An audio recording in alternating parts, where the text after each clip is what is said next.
Jumpa kembali di MDT Journey Inspiration of Life. Pagi ini saya coba mau sharingkan gitu. Percaya dan lakukan firman Tuhan dianggap bekerja secara roh. Percaya dan lakukan firman Tuhan dianggap oleh Tuhan adalah sebagai bekerja secara roh gitu. Ini cerita di luar kerja secara jiwa dan tubuh. Jadi secara roh membaca firman, melakukan firman itu adalah ya bekerja gitu. Nah ini saya coba jelaskan, tapi sebelumnya kita mesti tahu dulu apa sih gunanya kita mengenal, mengerti firman Tuhan, bagaimana gunanya kita melakukan firman Tuhan gitu. Nah ini saya coba cuplik di ada impresi di kitab Yohanes, teman-teman. Yohanes 6, coba teman-teman lihat Yohanes pasal 6 ayatnya 27 sampai 32. Ayatnya 27 sampai 32. Nah, ini saya bacakan secara universal aja, teman-teman. Bekerjalah bukan untuk makanan yang akan dapat binasa. Tuhan ingatkan gitu. Bekerjalah untuk makanan yang tidak dapat binasa gitu. Bekerjalah bukan untuk makanan yang akan dapat binasa. Berarti kan sama aja. Bekerjalah untuk mencari makanan yang yang bisa binasa gitu, yang akan binasa, melainkan untuk makanan yang bertahan sampai kepada hidup yang kekal. Jadi Tuhan sarankan ya cari makanan yang bisa sampai bertahan sampai untuk hidup yang kekal gitu. Hidup kekal yang pasti kan di akhirat, teman-teman, setelah kematian kita di dunia ini gitu. Yang akan diberikan anak manusia, yang akan diberikan oleh Tuhan kepada kita gitu. Sebab Tuhanlah yang disahkan oleh oleh Allah gitu dengan meterainya. Jadi di sini dikaitkan masalah firman tuh, teman-teman. Kalau saya bacakan supaya lebih gampang ketangkap, teman-teman. Bekerjalah bukan untuk makanan yang akan dapat binasa, melainkan untuk makanan yang bertahan sampai kepada hidup yang kekal, yang akan diberikan firman Tuhan, yang akan diberikan oleh firman Tuhan kepada kita. Sebab firmanlah yang disahkan oleh Tuhan dengan meterainya. Jadi teman-teman mesti ingat bahwa Tuhan ajar kita untuk mengenal, mengerti akan firman Tuhan itu ya memang yang dianggap kebenaran, teman-teman. Bahwa itu adalah yang diberikan Tuhan untuk kita. Firman itu adalah yang diberikan Tuhan untuk kita gitu. Sebagai meterainya yang disahkan, dicap gitu. Bahwa memang resmi bahwa firman adalah yang dari Tuhan sebagai alat gitu untuk bisa masuk ke dalam mendapatkan satu keselamatan akhirat gitu, teman-teman. Intinya itu, teman-teman. Lalu kata mereka kepadanya, apakah yang harus kami perbuat supaya kami mengerjakan pekerjaan yang kehendaki Allah? Jawabnya kepada mereka, inilah pekerjaan yang kehendaki Allah, yaitu hendaklah kamu percaya kepada Tuhan yang telah diutus Allah. Hendaklah kita percaya kepada firman yang telah diutus Allah gitu. Jadi ini ditekankan di sini oleh Tuhan gitu. Jawabnya kepada mereka, inilah pekerjaan yang kehendaki Allah, yaitu hendaklah kita percaya kepada firman Tuhan yang telah diutus Allah. Itu bahasa universalnya begitu, teman-teman. Maka kata mereka kepadanya, tanda apakah yang engkau perbuat supaya dapat kami melihatnya dan percaya kepada Tuhan gitu? Pekerjaan apakah yang engkau lakukan?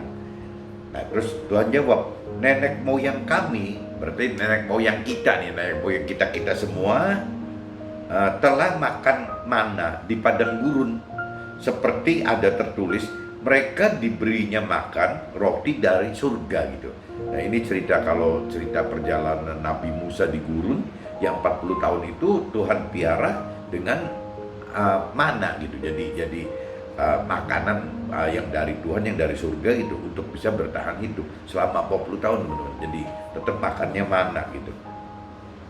Maka kata Tuhan kepada mereka, aku berkata kepada kita gitu, sesungguhnya bukan Musa yang memberikan kamu roti dari sorga, melainkan Tuhanku yang memberikan kita roti yang benar yang dari sorga gitu. Jadi Tuhan ingatkan di sini bahwa memang waktu melintasi gurun gitu, masalah gurun gitu, itu kan yang mimpin kan Nabi Musa. Nah Tuhan ingatkan bahwa kalau bicara mana roti yang dari surga itu bukan Nabi Musa yang memberikan untuk kita gitu, untuk kita semua, tapi Tuhan melalui Nabi Musa memberikan mana, berarti makanan surga untuk kita waktu mengalami proses ya perjalanan gurun itu. Jadi kalau kita konversi kehidupan kita sekarang, ya apa sih perjalanan gurun kita gitu? Ya kehidupan kita teman-teman. Bagaimana kita mau taat atau enggak terhadap firman Tuhan. Kalau kita mau taat, kita mau percaya Tuhan, ya kita mau nggak mau harus mengenal mengerti akan firman Tuhan. Dan waktu kita sudah mengenal mengerti firman Tuhan, ya kita akan melakukan firman Tuhan. Nah, waktu kita melakukan firman Tuhan itu sama saja ya waktu umatnya Nabi Musa jalan di padang gurun itu gitu. Jadi mengalami proses ujiannya di padang gurun. Kalau kita sekarang yang mengalami proses ujiannya, ujian cobaan hidup kita ini ya dalam bagaimana melakukan firman di dalam kehidupan dunia saat ini gitu. Nah itu teman-teman, timbul banyak masalah teman-teman. Kalau kita benar-benar mau melakukan firman, kalau kita mau taat kepada Tuhan, percaya kepada Tuhan, dan taat dengan melakukan firman, itu problemnya banyak sekali teman-teman. Jadi kita tidak mengikuti arus dunia, tapi kita malah bertentangan kadang-kadang dengan arus dunia gitu. Nah ini yang kita anggap ya padang gurun kehidupan kita, zaman kita ya seperti ini. Kalau zamannya Nabi Musa kan seperti itu gitu. Nah ini jadi jangan dianggap ujian cobaan itu hanya waktu zamannya Nabi Musa, zaman sekarang nggak ada. Salah teman-teman. Justru bagaimana caranya kondisi kita sekarang itu adalah seperti tidak beda dengan waktu zaman Nabi Musa gitu. Kita dengan melakukan firman Tuhan dalam kehidupan di dunia saat ini ya sudah seperti berjalan di padang gurun itu, nggak ada bedanya dengan Nabi Musa. Ini di kitab Yohanes pasal 6 ayat 27-32 saya sudah bacakan. Nah ini terkait juga teman-teman dengan impresi saya gitu dari kitab suci ya, di Daniel 4 teman-teman. Coba teman-teman cari Daniel 4 pasal 4 ya, kitab Daniel pasal 4 ayatnya 28 sampai 37 teman-teman. Nah ini cerita Raja Nebukadnezar gitu.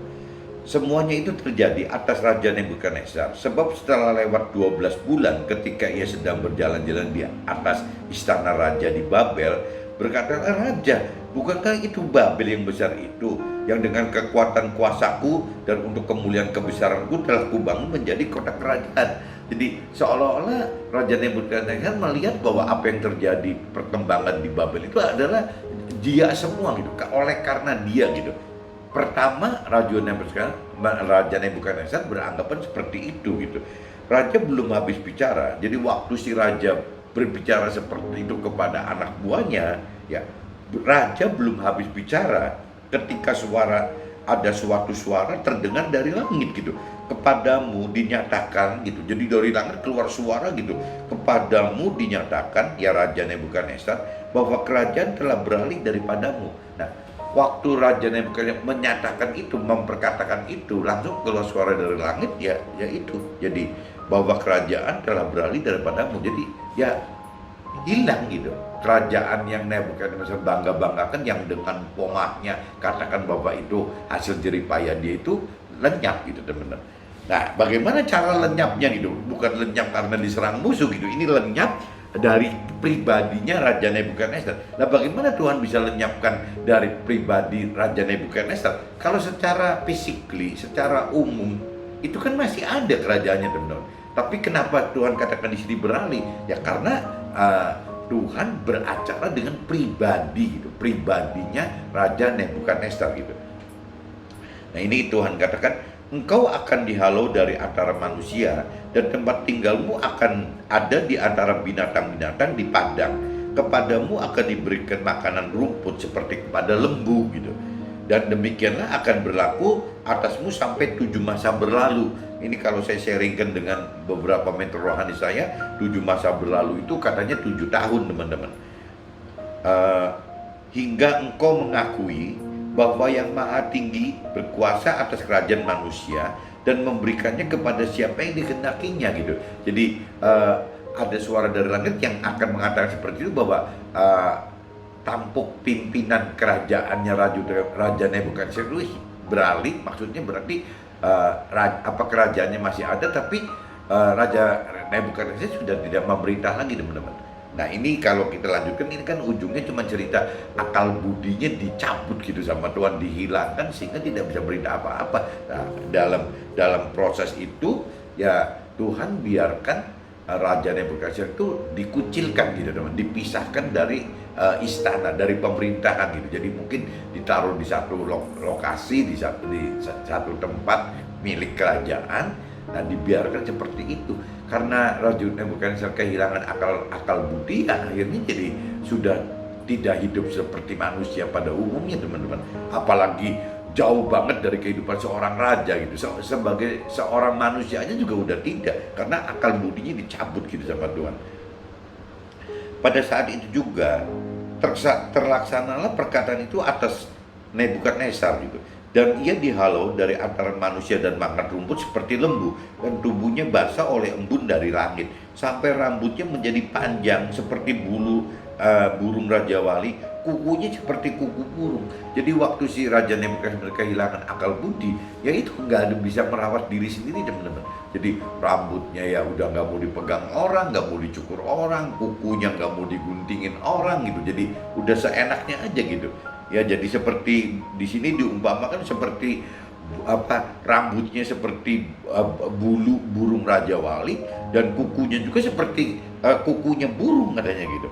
Nah, tetapi setelah lewat waktu yang ditentukan, aku Nebukadnezar menengadah ke langit, dan setelah 7 tahun 7 masa ini berlalu, ya, nah waktu itu Raja Nebukadnezar menengadah ke langit, dan akal budiku kembali lagi kepadaku. Nah waktu dia sudah masa saatnya Tuhan 7 tahun gitu, karena Tuhan tentukan 7 tahun 7 masa, ya waktu Nebukadnezar menengadah ke langit, nah akhirnya Tuhan malah mengembalikan lagi akal budinya gitu. Akal budi kembali lagi kepada Raja Nebukadnezar. Lalu aku memuji yang maha tinggi dan membesarkan dan memuliakan yang hidup kekal itu, karena kekuasaan Tuhan ialah kekuasaan yang kekal dan kerajaannya turun temurun. Nah di sini baru Raja Nebukadnezar sadar setelah 7 masa 7 tahun dia mengalami kehilangan akal budi, jadi seperti orang bertapa, teman-teman. Tapi setelah masa 7 tahun itu berlalu, masa penentuan 7 tahun 7 masa itu dari Tuhan sudah berlalu. Nah akhirnya waktu menengadah, Raja Nebukadnezar sadar kembali lagi akal budinya. Dan waktu itu Raja Nebukadnezar seperti mimpi mungkin mengalami hal-hal seperti itu gitu. Nah akhirnya dia menyadari bahwa kekuasaan itu bukan dia gitu. Kekuasaan itu ternyata punya Tuhan gitu. Bukan dia yang berkuasa. Kekuasaan adalah milik Tuhan dan sifatnya kekal, dan kerajaannya turun temurun gitu. Nah Raja Nebukadnezar baru sadar tuh, semua penduduk bumi dianggap remeh. Ia berbuat menurut sekendaknya terhadap bala tentara langit dan penduduk bumi, dan tidak ada seorang pun yang dapat menolak tangannya dengan berkata kepadanya, apa yang kau buat? Nah ini Raja Nebukadnezar menyadari bahwa ya kalau Tuhan mau, ya apa juga ya karepnya Tuhan gitu. Ya terjadilah seperti kehendak Tuhan gitu, karena memang dia pencipta kita gitu, dan dia maha kuasa, ya seperti itu gitu. Jadi nggak bisa ada kekuasaan power kita yang bisa mencampuri ke kuasa Tuhan gitu, nggak mungkin ada gitu. Pada waktu akal budi Raja Nebukadnezar kembali kembali gitu, kembalilah juga kepadaku kebesaran dan kemuliaanku untuk kemasyuran kerajaanku. Jadi sejak 7 tahun masa itu berlalu, ya 7 tahun itu berlalu, ya Raja Nebukadnezar kembali akal budinya, dan dengan disertai juga dengan yaitu kembalinya kebesaran dia sebagai raja, kemuliaan dia sebagai raja, kemasyuran juga dia tetap pegang lagi gitu. Para menteriku dan para pembesarku menjemput aku lagi. Aku dikembalikan kepada kerajaanku, bahkan kemuliaan yang lebih besar dari dahulu diberikan padaku. Jadi sejak Raja Nebukadnezar mengalami ujian cobaan, kehilangan akal budi gitu, ya setelah dia kembali kelola pusat lagi, setelah dia mengakui bahwa kekuasaan itu adanya di Tuhan gitu, bukan di dia, ya Tuhan malah berkati kerajaannya lebih besar daripada yang waktu dia belum kenal Tuhan gitu. Jadi sekarang aku, Nebukadnezar nih, memuji, meninggikan dan memuliakan Raja Sorga yang segala perbuatannya adalah benar dan jalan-jalannya adalah adil. Nah pada akhirnya kan begitu tuh Raja Nebukadnezar yang waktu belum mengalami ujian cobaan hidup dengan alami kehilangan akal budi sampai hidupnya benar-benar seperti binatang. Tuhan umpamakan seperti itu, seperti burung Raja Wali, rambutnya sampai nggak pernah dipotong, kukunya nggak pernah dipotong. Nah setelah Raja bisa mengalami ujian cobaan semacam itu, ya tidak beda sih teman-teman dengan waktu Nabi Musa alami ujian cobaan di padang gurun kan selama 40 tahun. Cuman beda waktu aja gitu, Raja Nebukadnezar 7 tahun, Nabi Musa ngalamin 40 tahun. Nah kita juga sama teman-teman, yang tadi saya katakan bahwa kita juga dalam kehidupan ini tinggal mau nggak melakukan firman Tuhan gitu. Apabila kita taat melakukan firman Tuhan, ya rasanya ujian cobaan akan datang gitu. Bentuknya ya bukan seperti Raja Nebukadnezar yang kehilangan akal budi, belum tentu sama dengan seperti Nabi Musa yang mesti hijrah, ya bawa umatnya 2 juta orang pindah gitu selama 40 tahun. Kan pasti ujian cobanya kan masing-masing kita beda teman-teman, tapi intinya sama gitu. Nah masalah waktunya juga beda-beda, itu kan tergantung dari hak prerogatifnya Tuhan kan. Tuhan menentukan berapa lama ujian cobaan, yang tahu persis ya Tuhan gitu. Tuhan tahu banget pribadi kita. Ini saya udah cerita juga udah bacakan teman-teman, udah bacakan di kitab Daniel pasal 4 ayatnya 28-37 udah. Nah berarti saya udah tadi ini saya udah bicara 2 kitab, Yohanes pasal 6 ayat 27 sampai 32, dan juga saya bicara kitab Daniel pasal 4 ayat 28 dan 37 gitu. Nah ini saya coba masuk ke dalam apa yang terjadi dalam hidup saya gitu. Kepada siapa yang Tuhan akan pilih, maka mengalami proses ujian cobaan hidup agar mengenal dan mengerti secara lebih dalam gitu akan firman Tuhan, serta melewati segala macam rintangan, sehingga terjadi peningkatan iman karena selalu hidupkan roh Tuhan gitu. Jadi apabila memang kita dipilih Tuhan gitu, karena di firman yang lain kan katakan bahwa sebenarnya Tuhan kan mengundang kita semua gitu ya untuk bisa nyampe ke alam akhirat yang Tuhan inginkan gitu, nyampe ke dalam surga. Tetapi firman lain katakan bahwa ada Tuhan undang banyak orang, tapi ternyata sedikit sekali teman-teman yang datang gitu. Nah yang datang ini yang mau gitu, maksudnya datang kan berarti kan mau datang kepada firman gitu, mau taat kepada Tuhan gitu. Nah ini sedikit sekali teman-teman. Jadi akhirnya yang datang ya Tuhan katakan ini kategori orang-orang yang dipilih. Berarti orang yang dipilih Tuhan itu adalah orang yang mau percaya kepada Tuhan, orang yang mau taat kepada Tuhan, orang yang mau mengerti akan firman Tuhan, orang yang mau dan mampu melakukan firman Tuhan gitu. Mengerti dan melakukan firman Tuhan. Jadi saya ulang lagi gitu. Jadi orang pilihan Tuhan adalah orang yang mau percaya kepada Tuhan. Ini semua juga percaya katanya. Nah dengan syarat mau percaya Tuhan dan mau taat kepada firman Tuhan gitu. Nah waktu taat sama firman Tuhan, ini mulai timbul problem nih. Ya mau nggak mengenal firman Tuhan? Setelah mau mengenal firman Tuhan, problemnya mampu nggak mengerti firman Tuhan gitu. Kalaupun sudah mampu mengerti firman Tuhan, timbul problem yang terakhir, mampu nggak melakukan firman Tuhan gitu. Jadi jangan sampai firman itu hanya cukup dikenal dan mengerti saja tanpa mampu melakukan. Nah, waktu kita dalam proses mengenal dan mengerti setelah melakukan firman Tuhan, di situ kita akan tahu gitu bahwa untuk mampu mengerti dan mampu melakukan firman Tuhan, mampu mengerti dan mampu melakukan firman Tuhan, tidak ada jalan lain, harus bareng-bareng hidup bersama roh Tuhan gitu, yang ada dalam kita. Tanpa ada roh Tuhan, tidak mungkin kita mampu melakukan apa yang firman, perintah dan peraturkan gitu. Nah ini kuncinya di situ teman-teman.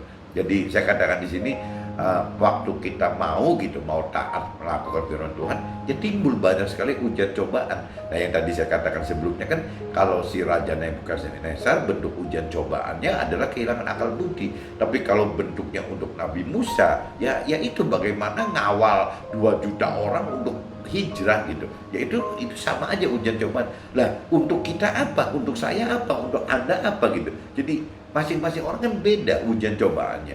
Nah cuman Raja Nebukadnezar kan juga pada ujungnya kan taat dan mengenal dan mengerti dan taat akan benar, ujungnya itu. Nabi Musa juga sama gitu. Ya makin mengenal, makin mengerti dan mampu melakukan firman Tuhan ya karena ada Roh Tuhan yang dilibatkan. Nah kita juga sama teman-teman, apabila kita menghadapi ujian cobaan tapi kita hidup di dalam jalannya firman Tuhan gitu, dan kita hidup bersama Roh Tuhan, ya masalah ujian cobaan yang menimbulkan masalah-masalah itu akhirnya bukan masalah teman-teman, itu cuma rintangan aja gitu, rintangan untuk kita lewati supaya ada peningkatan kedalaman akan pengenalan pengertian akan firman Tuhan, dan juga ada peningkatan level iman kita teman-teman untuk lebih tinggi lagi gitu. Jadi akhirnya kita benar-benar tubuh jiwa kita itu jadi akhirnya memang jadi luas sekali teman-teman. Jadi mengenal kedalaman pengenalan pengertian akan firman Tuhan, juga meningkat gitu akan iman kitanya. Nah, berarti kan jadi luas teman-teman. Ini bayangannya seperti itu gitu. Nah, rintangan yang berbentuk permasalahan di mana Tuhan akan datangkan satu masalah yang tidak mampu diatasi oleh akal budi kita gitu. Dari hal inilah dimulai proses kebenaran hidup yang Tuhan rancangkan dan kehendaki bagi manusia yang dipilih. Jadi nanti waktu kita taat melakukan firman Tuhan, kan timbul ujian-ujian berupa permasalahan. Nanti dalam perjalanan permasalahan itu ada permasalahan yang kita masih bisa lalui gitu dengan kaitkan Tuhan lalui.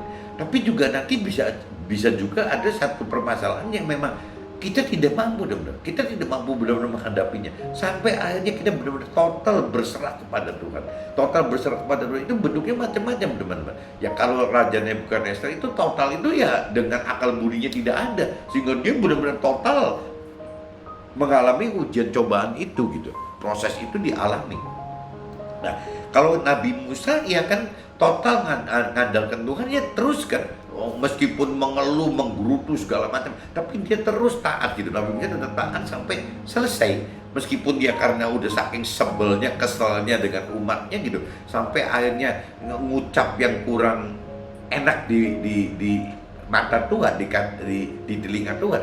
Akhirnya Nabi Musa kan nggak bisa masuk ke kota yang dijanjikan gitu, karena memang udah banyak sekali permasalahan yang timbul di saat ujian cobaan. Nah kita juga sama teman-teman, kita juga akan mengalami proses ujian cobaan hidup seperti itu. Ya pasti kita juga menggerutu teman.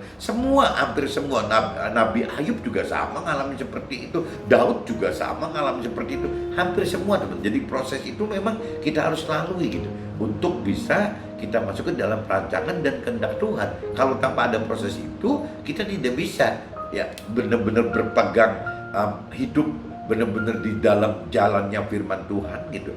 Hidup dengan bersama Roh Tuhan itu kayaknya nggak mungkin kalau kita tidak mengalami permasalahan yang benar-benar kita nggak bisa handling gitu. Jadi kalau teman-teman masih kuat gitu, masih kuat bisa tidak dengan Tuhan, ya masih bisa kuat mengandalkan diri sendiri, ya berarti belum datang saatnya gitu. Nanti ada saatnya bagi orang yang dipilih Tuhan ya akan alami seperti cerita-cerita tokoh-tokoh di kitab suci itu gitu. Nah ini saya percaya karena saya juga alami teman-teman, dan memang tidak mudah teman-teman. Jadi hanya lewat permasalahan itu ya kita benar-benar bisa berubah gitu, bertransformasi dari kita yang dulu menjadi kita yang baru gitu. Kita yang lama menjadi kita yang baru. Kenapa kita sebut kita yang baru? Karena kitanya sudah mati teman-teman, seolah begitu. Yang hidup dalam kita itu adalah ya Tuhan. Bentuknya apa? Bentuknya itu bagaimana kita hidup baru dengan melakukan firman-firman Tuhan semua. Jadi kita mengandalkan Tuhan dan melakukan apa yang firman Tuhan kata itu yang disebut kita jadi baru, teman-teman. Kalau kita bicara kita tidak mengalami itu, ya berarti kita masih disebut manusia lama, masih hidup yang dengan gaya lama, teman-teman. Orang dunia pada umumnya seperti itu gitu. Banyak manusia diundang untuk dapatkan keselamatannya, tapi hanya sedikit yang dipilih gitu. Karena manusia pada dasarnya lebih memilih untuk percaya kepada jiwanya, kepada pikiran dan perasaannya, dan mengandalkan kekuatan sendiri gitu loh. Ya, kekuatan dari kekuatan tubuhnya, kekuatan jiwanya gitu. Jarang sekali orang dunia itu tahu bahwa ada dimensi roh gitu di dalam kehidupan manusia. Itu ada 3, bukan 2. Sebelumnya saya pernah sharingkan bahwa orang dunia itu rata-rata hanya mengenal jiwa dan raga, jiwa dan tubuh, cuman mengenal tubuh dan jiwa saja, teman-teman. Tidak mengenal ada dimensi roh di dalam manusia gitu. Nah, sedangkan secara versi Tuhan adanya di roh gitu. Ya, Tuhan itu adalah roh. Jadi kalau sampai misalnya kita tidak masuk ke dalam dimensi roh, ya kita tidak ketemu Tuhan, teman-teman. Ya kita tidak akan ketemu dengan Tuhan gitu. Jadi karena Tuhan di roh, kitanya ada di tubuh dan jiwa. Nah, ini nggak ketemu. Mestinya Tuhan ciptakan manusia yang di dunia sekarang itu ada tubuh dan jiwa itu. Maksudnya kan kalau memang kita tergerak mau taat melakukan firman Tuhan, taat percaya kepada Tuhan, maksudnya kan jiwa ini kan sebagai perantara gitu untuk masuk ke dalam roh. Jadi tubuh, jiwa baru ketemu roh gitu.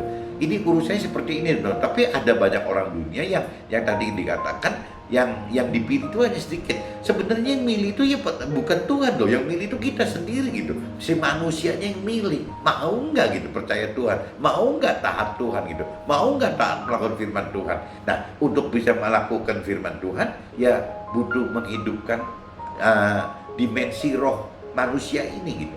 Nah, setelah dimensi manusia roh ini timbul, baru ya antara tubuh ke roh itu akan diperantai oleh jiwa untuk masuk ke dalam situ gitu.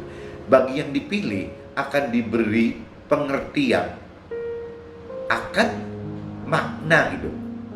Jadi kalau bagi yang dipilih akan diberi pengertian makna bekerja sesuai kehendak Tuhan, bukan bekerja sesuai kehendak sendiri gitu.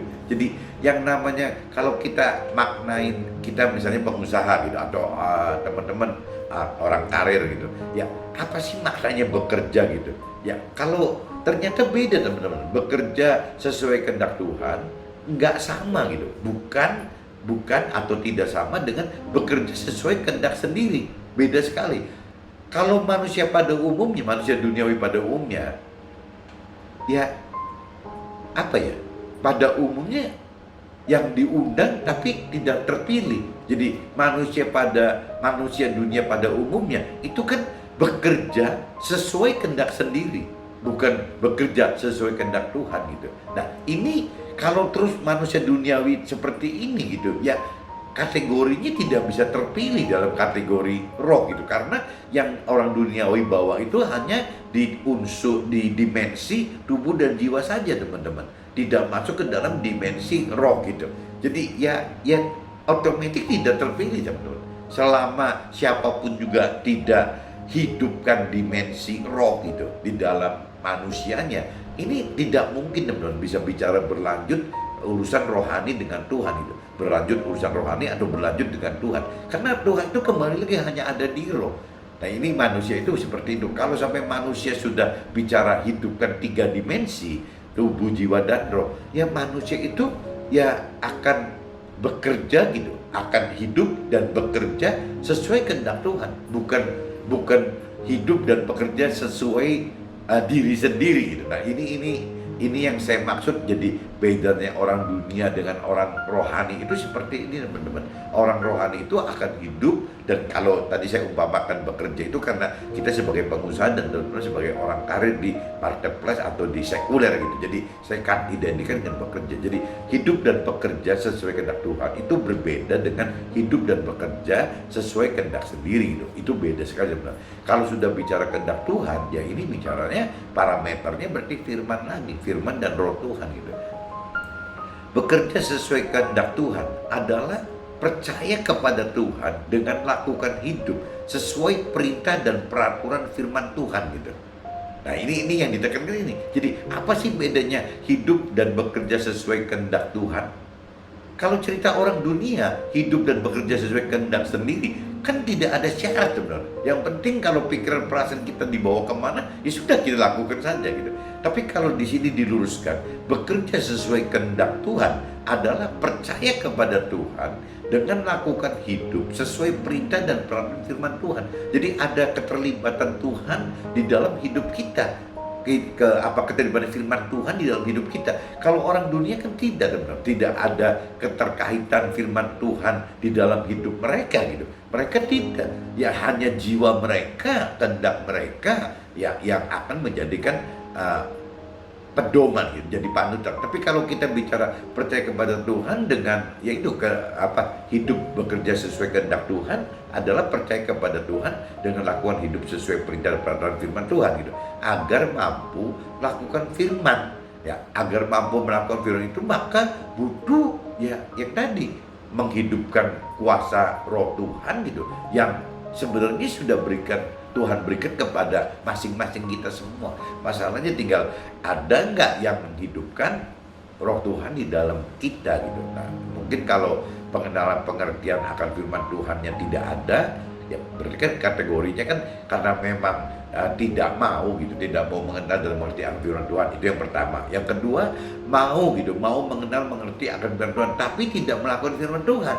Dan kategori yang ketiganya adalah ya mau mengenal mengerti akan firman Tuhan dan mampu mengerti dan melakukan firman Tuhan. Nah, waktu kita mampu mengerti dan melakukan firman Tuhan, berarti kan kita syaratnya komplit nih, mengenal, mengerti dan melakukan firman Tuhan. Nah, kalau udah sampai ke titik ini, ya berarti firman sudah di tangan gitu, di tangan kehidupan kita, dan tinggal kita diajar bagaimana oleh firman untuk menghidupkan roh Tuhan yang ada di dalam kita. Banyak orang yang tidak mengerti firman Tuhan itu tidak mengerti apa sih maksudnya dimensi roh gitu, nggak ngerti. Satu, kedua, nggak bakal hidupin roh Tuhan gitu. Nah, waktu hidupkan roh Tuhan ya tidak bisa apa-apa.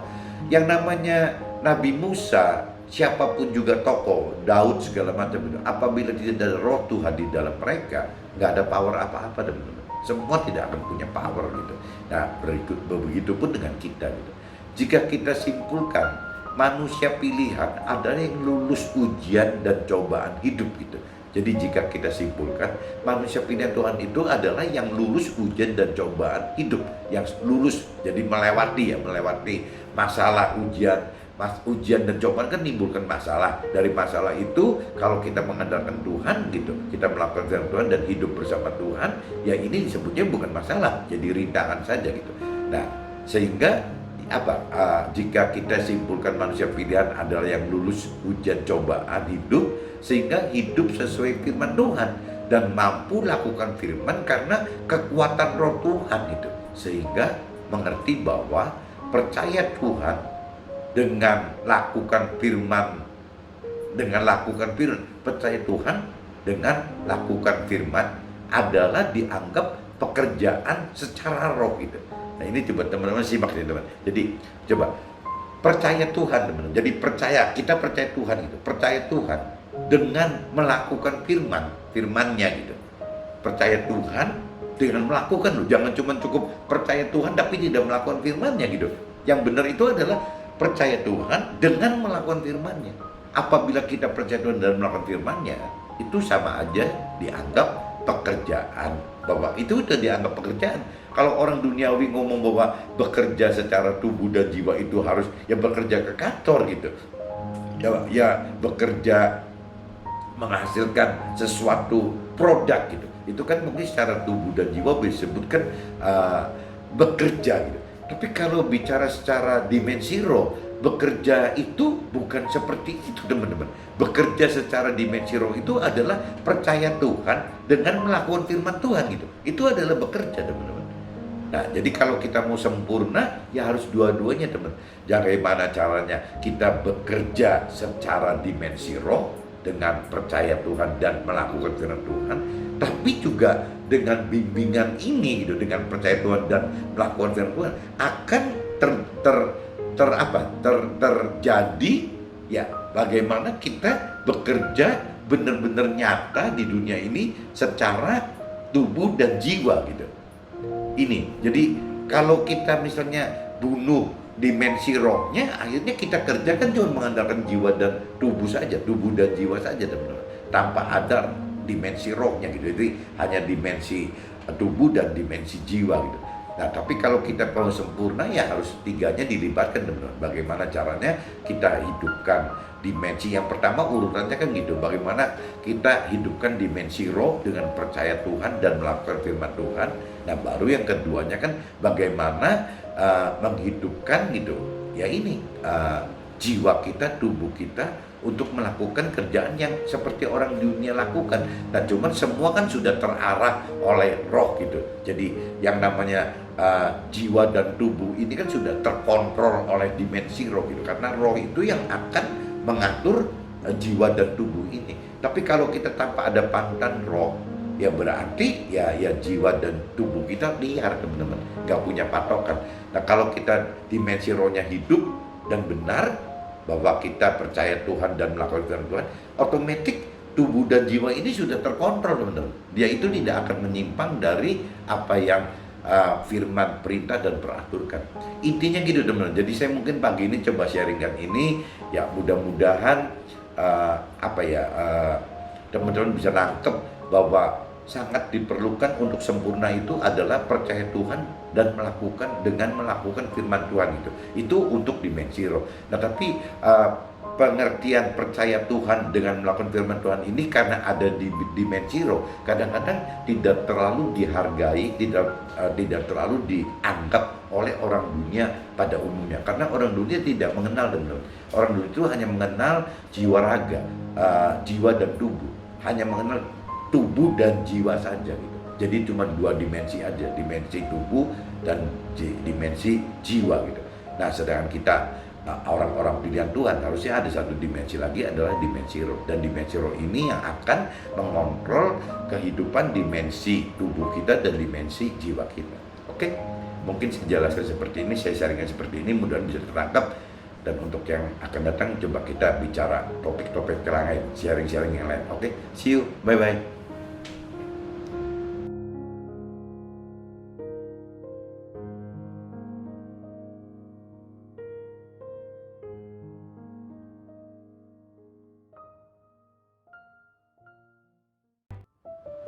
One minute to better life.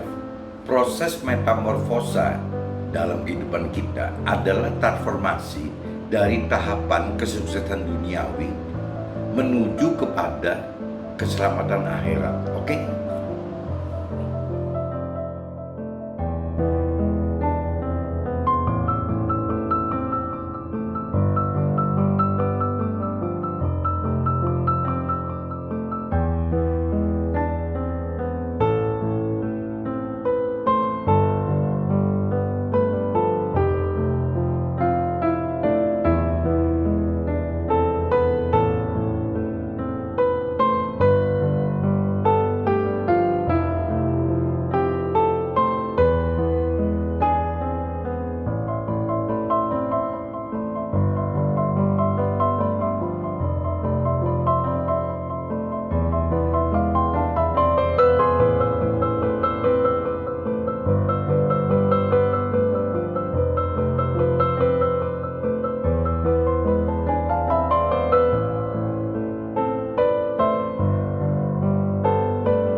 Tuhan.